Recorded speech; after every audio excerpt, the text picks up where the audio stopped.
Bismillahirrahmanirrahim. Qala al-musannif al-imam al-habib Abdullah bin Alawi al-Haddad rahimahullahu ta'ala wa nafa'ana bihi bi ulumihi wa bi ulumi sa'ir salihin fid darini amin.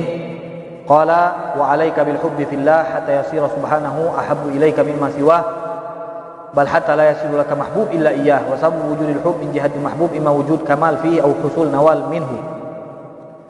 Fa in kanat mimman yuhib li ajlil kamal fal kamal wal jamal wal jalal lillahi wahdahu la syarika lah fi syai'in min dhalik wa ma yaluhu ala safahati ba'dil mawjudat min ma'na kamal aw yabdu 'alaiha min rawnaq jamal fa huwa al mukammil wal mujammil laha subhanahu wa ta'ala bal huwa al mujid laha wal mukhtari' walaula annahu an'ama 'alaiha bil ijad lakanat mafqudah ma'dumah walaula ma afadha 'alaiha min anwari jamal sun'ihi lakanat qabihah mash'umah.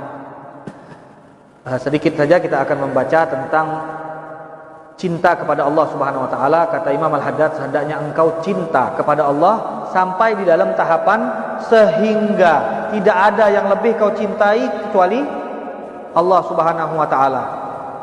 Tidak ada yang lebih kau cintai dari Allah Subhanahu wa taala. Artinya kau cinta banyak hal, tapi tidak ada yang lebih kau cintai daripada Allah Subhanahu wa taala. Artinya kecintaanmu terhadap Allah lebih besar daripada kecintaanmu terhadap makhluk-makhluk lainnya. Bahkan kata Imam Haddad, seharusnya engkau menjadikan kekasihmu satu-satunya adalah Allah Subhanahu wa taala. Penyebab cinta itu kata Imam Al-Haddad adalah dari sisi yang dicintai. Kita kan tidak mungkin tiba-tiba cinta sama tiang. Cinta kayak kipas angin. Cinta kayak jam. Cinta kayak tidak mungkin tiba-tiba cinta kalau tidak ada ketertarikan kita dengan sesuatu yang kita cintai tersebut. Jadi cinta itu akan ada kalau kita melihat ada sesuatu yang menarik pada hal yang kita cintai. Beliau menyebutkan ada dua hal yang biasanya menjadi faktor utama manusia bisa mencintai sesuatu. Yang pertama, sosok yang sempurna bagi kita. Kita kalau lihat ada sesuatu yang sempurna, kita akan senang dengan hal tersebut. Tapi kalau sudah ada cacat, kita mulai merasa tidak senang. Berarti manusia senang dengan kesempurnaan, senang dengan keindahan, senang dengan kecantikan. Manusia itu pada umumnya mencintai sesuatu yang sempurna, sempurna di dalam keindahan, sempurna di dalam kecantikan, sempurna di dalam bentuk. Ini salah satu penyebab seseorang cinta terhadap sesuatu. Kita nggak punya, tapi melihat ada sesuatu yang bagus, misal ada mobil bagus lewat, kita tahu, senang dengan mobil bagus. Dan apa yang membuat kita senang? Pasti tadi ada kesempurnaan yang kita lihat dalam mobil. Misal melajunya kencang dan bentuk mobilnya bagus, kemudian hemat bahan bakar, sehingga ada hal-hal yang membuat mobil ini terlihat sempurna di mata kita dan menjadikan kita senang dengan hal tersebut. Nah, itu salah satu faktor manusia cinta terhadap sesuatu adalah kesempurnaan. Atau kata beliau, faktor yang kedua yang membuat kita cinta kepada seseorang, datang bantuan dan pemberian dari sesuatu tersebut. Ada orang, kalau kita tengok tidak ada molek-molek orang, tidak ada bagus-bagus orang ni, pokoknya kita tengok hancur lah. Membahasa kita perai. Tapi baik sama kita. Tiap hari ngantar ni, ngantar tu. Ini bisa menjadikan orang tersebut lebih ganteng dari yang ada-ada nih. Kau kalau dipilih, mana yang kau suka? Si fulan atau si fulan? Inilah dia bilang, ngapa? Adalah. Karena dia tahu ada yang dia suka ngantar sesuatu ke rumah. Jadi dia tidak sempurna dalam bentuk fisik, dalam keindahan, tapi dia menjadi penyebab pemberian. Ada sesuatu yang masuk. Jadi kebaikan yang dia berikan. Nah, kebaikan yang dia berikan ini bukan bentuk daripada kesempurnaan. Tidak harus orang tersebut sempurna.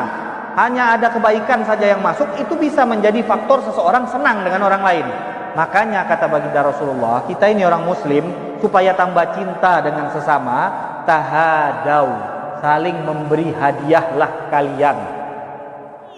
Saling memberi hadiahlah kalian. Jangan cuma minta sama orang. Jadi jangan cuma menengadahkan tangannya saja. Ya nak apa kok nak orang lah merek, nunggu orang merek. Tidak kawa merek, tapi nunggu orang merek. Oi, kita ni saling memberi hadiah. Mana kau ni lama tak ada merek-merek. Kau tu merek juga mensaling kita saling bawa, saling merek.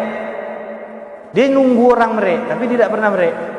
Ini tidak sesuai dengan sabda baginda Rasulullah, di mana Rasulullah mengatakan tahadau, saling memberi hadiahlah kalian, tahabbu, niscaya kalian akan saling cinta mencintai, saling sayang menyayangi.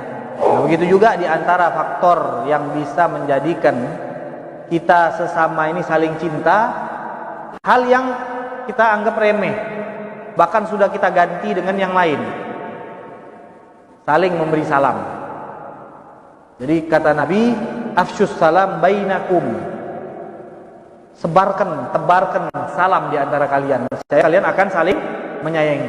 Karena menebarkan salam itu salah satu bentuk pemberian yang kita bisa berikan kepada orang lain. Itu doa. Assalamualaikum itu doa untuk orang lain.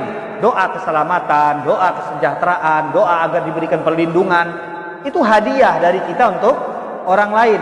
Makanya orang yang sering-sering ngasih salam berarti dia sering ngasih hadiah ke orang lain. Dan orang yang menjawab salam berarti kita sama-sama memberi hadiah. Jadi yang misal yang pelit-pelit, dia nyari solusi, yalah banyak-banyak ngucap salam je lah, ni aku suka ni tar yang ni.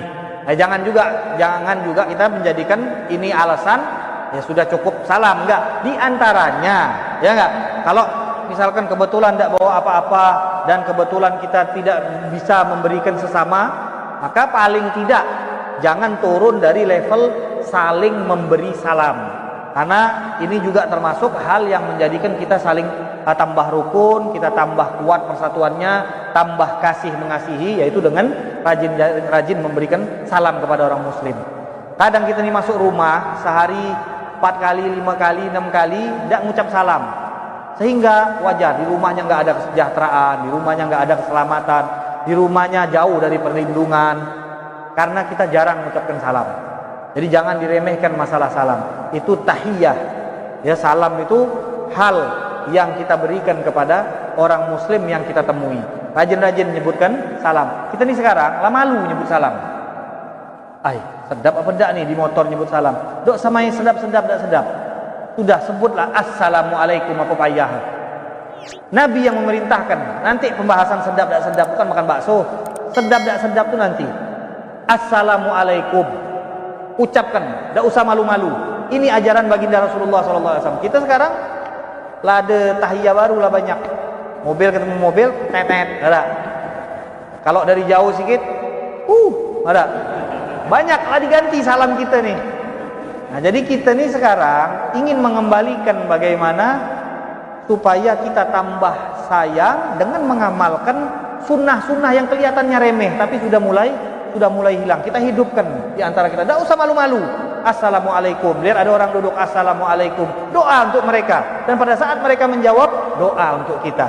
Itu doa. Sehingga hidup kita penuh dengan keselamatan, penuh dengan kedamaian, penuh dengan kesejahteraan, saling kasih mengasihi. Itu sebab banyak menyebarkan salam. Dan itu hadis dari baginda Rasulullah sallallahu alaihi wasallam. Jadi ini kita pendahuluan untuk bab bagaimana kita mencintai Allah.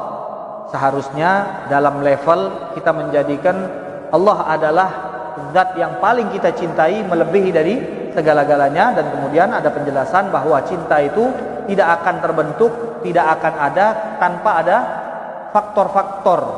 Di antaranya faktor kesempurnaan yang membuat manusia itu tertarik untuk mencintai, dan juga faktor pemberian yang dia dapatkan dari sesuatu tersebut sehingga dia menyenangi dan menyukai sesuatu tersebut. Wallahu taala alam bisawab.